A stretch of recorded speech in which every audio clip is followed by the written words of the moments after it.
Hello everyone, welcome back to the channel. मैं बढ़िया हूँ और आशा करती हूँ आप सब भी बढ़िया होंगे। हम सेल ऑर्गेनेलीज के बारे में पढ़ रहे थे, तो आज का जो हमारा टॉपिक है वो है लाइसोसोम। तो चलिए शुरू करते हैं। लाइसोसोम क्या होते हैं? लाइसोसोम यूकैरियोटिक सेल्स के अंदर बहुत ही इंपॉर्टेंट ऑर्गेनेली होता है और ये बहुत सारे फंक्शन परफॉर्म करता है, लेकिन जो इसका सबसे मेन फंक्शन होता है वो होता है डाइजेशन करना। अगर हम लाइसोसोम को टुकड़ों में देखें तो जो लाइसो है वो लाइसिस से निकला है, जिसका मतलब होता है स्प्लिटिंग, ब्रेकडाउन या डाइजेशन। और जो सोम है वो सोमा वर्ड से निकला है, जिसका मतलब होता है बॉडी। जो लाइसोसोम है वो डाइजेशन का काम करते हैं, या हम यूँ कह सकते हैं वो ब्रेकडाउन का काम करते हैं। लाइसोसोम की डिस्कवरी डी डुवे नाम के साइंटिस्ट ने 1949 में की थी। ये क्वेश्चन आप एमसीक्यू के लिए याद कर रख सकते हो।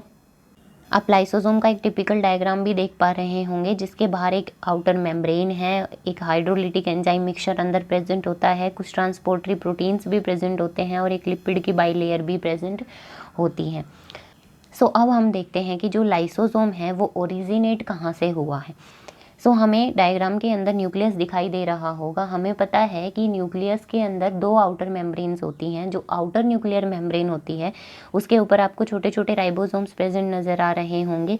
ये जो आउटर न्यूक्लियर मेम्ब्रेन होती है ये ही फर्दर एंडोप्लाज्मिक रेटिकुलम को ओरिजिनेट करती है। जो एंडोप्लाज्मिक रेटिकुलम है आपको दिखाई दे रहा होगा, इसके भी दो हिस्से होते हैं, एक रफ एंडोप्लाज्मिक रेटिकुलम, एक smooth endoplasmic reticulum. Rough endoplasmic को रफ इसलिए बोला जाता है क्योंकि जब हम उसको माइक्रोस्कोप के अंडर देखते हैं तो उसमें हमें राइबोसोम्स नज़र आते हैं, जिसके कारण उसका सरफेस हमें रफ नज़र आता है। लेकिन जब हम स्मूथ एंडोप्लाज्मिक रेटिकुलम को माइक्रोस्कोप के अंडर देखते हैं तो हमें उस पर कोई भी राइबोसोम नज़र नहीं आता, जिसके कारण उसका स्ट्रक्चर हमें स्मूथ नज़र आता है।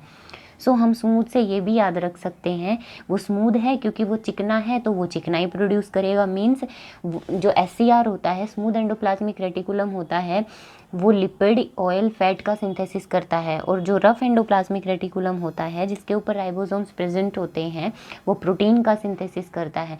जो एंडोप्लाज्मिक रेटिकुलम होता है ओवरऑल लिपिड, प्रोटीन और एंजाइम्स का सिंथेसिस करता है। ये जो एंडोप्लाज्मिक रेटिकुलम है ये ओनली रॉ मटेरियल का सिंथेसिस करता है। मीन्स ये ऐसे प्रोटीन एंजाइम्स का सिंथेसिस करता है हम उनको यूज़ नहीं कर सकते, वो फंक्शनेबल नहीं होते। उनको फंक्शनेबल बनाने के लिए, यूज़ के लिए बनाने के लिए, मीन्स मॉडिफाई करने के लिए एक और ऑर्गन आता है जिसको बोलते हैं गोल्जी कॉम्प्लेक्स या गोल्जी बॉडी। उसके अंदर जो एंडोप्लाज्मिक रेटिकुलम का रॉ मटेरियल होता है वो इनकमिंग वेसाइकल्स के अंदर भरकर गोल्जी कॉम्प्लेक्स के अंदर भेजा जाता है, और गोल्जी बॉडी के अंदर या गोल्जी कॉम्प्लेक्स के अंदर उनका मॉडिफिकेशन होता है, एडिटिंग होती है। उसके बाद वो फंक्शनेबल हो जाते हैं, यूज़ के लिए तैयार हो जाते हैं। और जो गोल्जी कॉम्प्लेक्स होता है वो उनको सिस फेज से लेता है और ट्रांस फेज से वेसाइकल्स को बाहर निकालता है। ये जो वेसाइकल है इनको बोला जाता है लाइसोसोम। जो लाइसोसोम है अगर हम उसको देखें तो बेसिकली जो लाइसोसोम है उसका मेम्ब्रेन और एंजाइम कहाँ बनता है? एंडोप्लाज्मिक रेटिकुलम के अंदर बनता है, लेकिन उसको मॉडिफाई करने का काम करता है गोल्जी कॉम्प्लेक्स। अगर आपको ये क्वेश्चन पूछा जाए कि लाइसोसोम को कौन बनाता है, इसका आंसर होगा Golgi body plus endoplasmic reticulum. हमें पता चल गया कि जो लाइसोसोम होते हैं वो क्या है? मेम्ब्रेन बाउंड ऑर्गेनेली होते हैं, एक मेम्ब्रेन से बाउंड होते हैं। दूसरा, वो स्फेरिकल सैक लाइक स्ट्रक्चर होते हैं। आपको दिखाई दे रहा होगा जो लाइसोसोम है वो एक स्फेरिकल सैक लाइक स्ट्रक्चर होता है। जो लाइसोसोम होता है उसके अंदर डाइजेस्टिव एंजाइम्स भरे होते हैं, जिनकी हेल्प से लाइसोसोम डाइजेशन करता है। अब वो कौन से डाइजेस्टिव एंजाइम्स होते हैं उनको बोला जाता है हाइड्रोलिटिक एंजाइम्स। अगर हम हाइड्रोलिटिक एंजाइम्स को समझे तो हाइड्रोलिटिक एंजाइम्स का मतलब होता है, हाइड्रो मीन्स होता है वाटर और लिटिक मीन्स लाइसिस करना, ब्रेक डाउन करना। जब वाटर की हेल्प से कॉम्प्लेक्स सब्सटेंस सिंपल सब्सटेंसेस में ब्रेक डाउन किया जाता है उस प्रोसेस को बोला जाता है हाइड्रोलाइसिस। अब देखिए कुछ रिएक्शंस होती हैं जैसे कंडेंसेशन, हाइड्रोलिसिस, इनके बारे में हम आगे पढ़ेंगे। यहाँ पर आप इतना याद रखिए कि हाइड्रोलाइसिस का मतलब होता है जब वाटर की हेल्प से कॉम्प्लेक्स सब्सटेंसेस को सिंपल सब्सटेंसेस में ब्रेक डाउन कर देते हैं, तो उस प्रोसेस को बोला जाता है hydrolysis.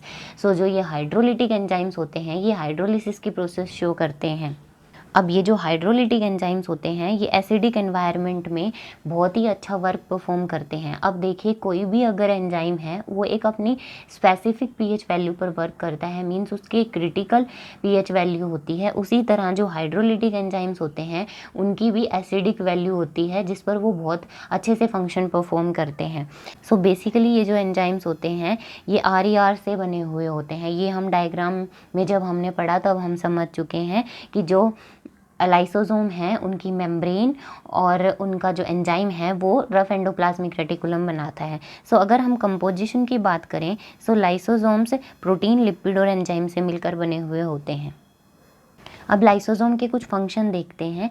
Lysosome works kind of waste disposal system of the cell, means help to keep the cell clean और कैरी आउट इंट्रासेलुलर डाइजेशन। देखिए जो सेल है उसके अंदर जो भी डाइजेशन की प्रोसेस है वो कौन करते हैं, लाइसोसोम्स करते हैं। सो सेल के अंदर जो डाइजेशन की प्रोसेस है वो लाइसोसोम करते हैं, उसको बोला जाता है इंट्रासेलुलर डाइजेशन। अब ये डाइजेशन करते हैं तो सेल को क्या करते हैं, क्लीन रखते हैं। सो ये क्या होंगे, डिस्पोजल सिस्टम की तरह वर्क करेंगे। सो अब ये कैसे वर्क परफॉर्म करते हैं ये हम आगे पॉइंट से क्लियर करेंगे। देखिए कुछ फॉरेन पार्टिकल्स होते हैं सेल के बाहर, जैसे बैक्टीरिया है, वायरस है या फूड पार्टिकल्स होते हैं। एक फैगोसाइटोसिस की प्रोसेस होती है जिसके बारे में हम अपने पिछले सेशंस में भी पढ़ चुके हैं। फैगोसाइटोसिस क्या होता है, देखिए हमने पढ़ा था यूनिसेलुलर ऑर्गेनिजम्स के बारे में जो क्या होते हैं, सिंगल सेल होते हैं। सो बाहर होता है फूड पार्टिकल, तो वो फूड पार्टिकल को अपनी मेम्ब्रेन को एनलार्ज करके अपने अंदर एनगल्फ कर लेते हैं। इस प्रोसेस को फैगोसाइटोसिस बोला जाता है। सो बैक्टीरिया, वायरस और फूड पार्टिकल्स एनगल्फ हो जाते हैं सेल के अंदर। तब क्या होता है कि जो लाइसोसोम होता है उसके अंदर एंजाइम्स हैं, वो क्या करते हैं, उस वायरस, बैक्टीरिया और फूड पार्टिकल को छोटे छोटे टुकड़ों में तोड़ देते हैं और उसको एनर्जी में कन्वर्ट करके सेल को यूज़ करने के लिए देते हैं। सो ये जो पूरा प्रोसेस है ये लाइसोसोम परफॉर्म करते हैं। और जो फूड पार्टिकल सेल के अंदर आता है उस प्रोसेस को क्या बोला जाता है, फैगोसाइटोसिस बोला जाता है। सो इसमें यही बताया गया है कि foreign material entering the cell such as bacteria, virus, food particles, so lysosome releases enzymes to digest these bacteria, virus and food particles. So we can say that to break down complex substances into simple substances. So this process is called phagocytosis.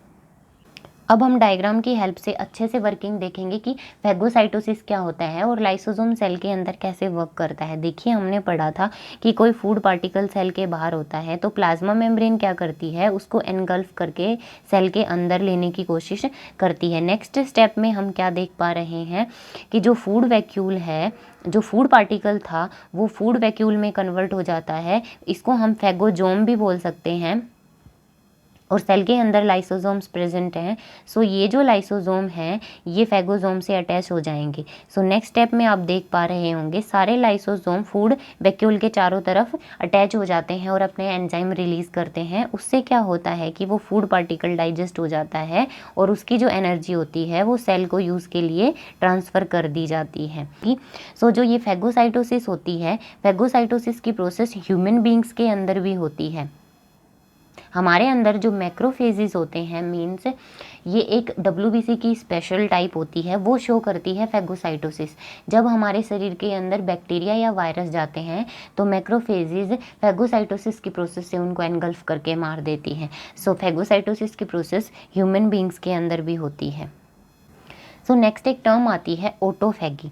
Autophagy का मतलब होता है self eating, means ये एक process होती है eating की जिसके अंदर डैमेज और जो वूर्न आउट ऑर्गेनली होते हैं उनका डाइजेशन होता है। देखिए जो लाइसोसोम होता है वो सेल के अंदर जो बाहर से आने वाले फूड पार्टिकल्स होते हैं उनका तो डाइजेशन करता ही करता है, साथ में जो सेल के अंदर कुछ ऑर्गेनली होते हैं जो डैमेज हो गए हैं या फिर वो ख़राब हो गए हैं तो उनको डाइजेस्ट करता है, उनको एनर्जी में कन्वर्ट करके सेल को रीयूज़ के लिए भी देता है। तो उस प्रोसेस को ऑटोफैगी बोला जाता है। सो डिस्ट्रक्शन ऑफ एज्ड सेल, जो पुरानी सेल हो गई हैं उनका भी डिस्ट्रक्शन करता है। अब देखिए जो लाइसोसोम है वो इतनी सारी वर्किंग की प्रोसेस करता है, सबको इतना अच्छे से तोड़ता है सिंपल कंपाउंड्स के अंदर। सो ये सब कुछ लाइसोसोम कैसे परफॉर्म करता है, क्योंकि जो लाइसोसोम है उसके अंदर हमें पता है डाइजेस्टिव एंजाइम्स सो उसकी हेल्प से वो सभी ऑर्गेनिक मटेरियल्स को ब्रेक डाउन करने का काम करता है। So lysosomes are able to do this because they contain powerful digestive enzymes capable of break down all the organic material. अब देखिए हमने क्या पढ़ा था कि लाइसोसोम है, उसके अंदर क्या होते हैं, एसिडिक एंजाइम्स भरे होते हैं जिनको हाइड्रोलिटिक एंजाइम्स बोला जाता है। अब ये सेल है, सेल के अंदर लाइसोसोम है। सो जो सेल के अंदर जो साइटोसोल भरा होता है वो नियरली न्यूट्रल होता है, और जो लाइसोसोम है उसके अंदर जो एंजाइम है वो क्या है, एसिडिक है। अब अगर लाइसोसोम थोड़ा बहुत लीक करता है तो थोड़ा बहुत मटेरियल सेल के अंदर आता है तो उससे कुछ फ़र्क नहीं पड़ता, और कई बार क्या होता है कि जो लाइसोसोम है वो पूरा ही ब्रस्ट आउट हो जाता है। सो जो पूरा मटेरियल है जो एसिडिक है वो सेल के अंदर भर जाएगा और सेल क्या होगी, डाइजेस्ट हो जाएगी। सो लाइसोसोम के इस नेचर के कारण उनको सेल के सुसाइडल बैग या सुसाइड बैग्स भी बोला जाता है।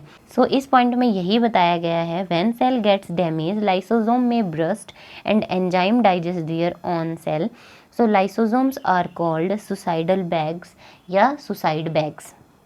नेक्स्ट फंक्शन है help in developmental process. Developmental process ये होती है जब कोई ऑर्गेनिज्म ग्रोथ कर रहा होता है। अगर हम एग्जांपल लें टेडपोल लार्वा का, फ्रॉग का लार्वा होता है टेडपोल, या जो फ्रॉग के बच्चे होते हैं उनको बोला जाता है टेडपोल। उनके क्या होता है, एक टेल होती है। सो जब वो बड़े होते हैं, जब वो फ्रॉग बनते हैं तो उनके अंदर वो टेल डीजनरेट हो जाती है। सो जो वो प्रोसेस होती है वो भी किससे होती है, लाइसोसोम से होती है। लाइसोसोम क्या करता है, जो टेल की जो एक्स्ट्रा सेल्स होती हैं उनको खा जाता है, ब्रेक डाउन कर देता है, या हम यूँ कह सकते हैं उनको डाइजेस्ट कर देता है। नेक्स्ट जो लाइसोसोम है वो कुछ डिजीज़ भी कॉज करता है, टाई सैक या टे सैक डिजीज़, जिसका क्या मतलब होता है कि जो ब्रेन होता है उसके अंदर लिपिड का एक्यूमुलेशन हो जाता है। अब उसका लाइसोसोम से कैसे लेना देना है, क्योंकि जो लाइसोसोम्स होते हैं उनके अंदर कुछ ऐसे एंजाइम्स भी होते हैं जो लिपिड को डाइजेस्ट करते हैं। जब कई बार कुछ लाइसोसोम्स के अंदर ऐसे एंजाइम्स या तो प्रेजेंट नहीं होते या तो वो बहुत कम प्रेजेंट होते हैं और वर्क नहीं कर पाते, तो क्या होता है कि जो लिपिड है उसका डाइजेशन प्रॉपर हो नहीं पाता, तो वो ब्रेन सेल के अंदर एक्यूमुलेट होना शुरू हो जाता है। उसकी एक्यूमुलेशन हो जाने के कारण ब्रेन अच्छे से काम नहीं कर पाता, जिसके कारण किसी भी व्यक्ति में या ऑर्गेनिज्म के अंदर मेंटल रिटार्डेशन आ जाता है। सो अब जो हमने लाइसोसोम के फंक्शन देखे हैं हम उसको एग्जाम्पल से अच्छे से समझ सकते हैं। देखिए ये हमारे पास एक सेल है और सेल की आउटर मेम्ब्रेन हमें पता है प्लाज्मा मेम्ब्रेन होती है, और सेल के अंदर रफ एंडोप्लाज्मिक रेटिकुलम हमने देखा था जो क्या करता है, रॉ मटेरियल प्रोड्यूस करता है। वो रॉ मटेरियल ट्रांसपोर्टरी वेसाइकल्स के अंदर भर के गोल्जी अपैरेटस के पास जाता है, और गोल्जी अपैरेटस उसको मॉडिफाई करके क्या बनाता है, लाइसोसोम बनाता है। अब लाइसोसोम किस किस तरह वर्क कर रहे थे, सबसे पहला तो फैगोसाइटोसिस की प्रोसेस हो रही थी जिसमें फूड पार्टिकल सेल के अंदर आकर फूड वैक्यूल या फैगोसोम बना रहे थे। तो लाइसोसोम क्या करता है, उस फूड वैक्यूल के साथ अटैच हो जाता है और उसको डाइजेस्ट कर देता है, मीन्स उसको सिंपल सब्सटेंसेस के अंदर तोड़कर और एनर्जी में कन्वर्ट करके सेल को एनर्जी देता है। दूसरा फंक्शन ऑटोफैगी का परफॉर्म कर रहे थे लाइसोसोम। हमें पता है कि सेल के अंदर कुछ ऑर्गेनली होते हैं जो डैमेज हो जाते हैं या फिर वो अच्छे से वर्क नहीं करते, तो लाइसोसोम उन ऑर्गेनलीज के साथ अटैच होता है, अपने एंजाइम्स रिलीज करता है और उसको सिंपल कंपाउंड्स में तोड़कर और उसको एनर्जी में कन्वर्ट करके सेल को रीयूज़ के लिए भेज देता है। सो ये थे राइबोसोम्स के फंक्शन। आशा करती हूँ इस डायग्राम से आपको अच्छे से और क्लियर हो गया होगा। अगर आपको ये सेशन पसंद आया हो तो प्लीज़ मेरे चैनल को लाइक करें, सब्सक्राइब करें और हाँ बेल आइकन दबाना ना भूलें। और अब मिलते हैं नेक्स्ट सेशन में, तब तक के लिए बाय बाय।